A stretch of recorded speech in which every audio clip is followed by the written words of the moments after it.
வேத பயணத்தில் இன்று நான் பார்க்க போவது பிரபுக்கள் முன்பாக தயவு. எஸ்ரா 7ஆம் அதிகாரம் 27ஆம் வசனம்.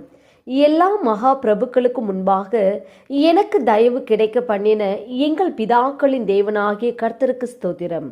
எருசலேமில் உள்ள கர்த்தருடைய ஆலயத்தை அலங்கரிக்க யோசனையை ராஜாவின் இருதயத்தில் அருளி, ராஜாவுக்கும் அவருடைய மந்திரிமார்களுக்கும் ராஜாவின் கைக்குள்ளான பலத்த எல்லா மகா பிரபுக்களுக்கும் முன்பாக எனக்கு தயவு கிடைக்க பண்ணின எங்கள் பிதாக்களின் தேவனாகிய கர்த்தருக்கு ஸ்தோத்திரம் என்று தேவ மனிதன் எஸ்ரா கூறினான்.